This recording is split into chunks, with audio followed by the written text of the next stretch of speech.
Welcome. In this quick tutorial we are going to show you that how to turn off videos from people you may follow on TikTok.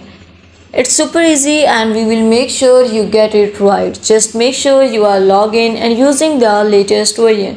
Make sure to watch the complete video and follow each step carefully to avoid forgetting anything and making mistakes. Firstly, you have to open the TikTok app, move to the profile, click on the three lines which appear at right top corner.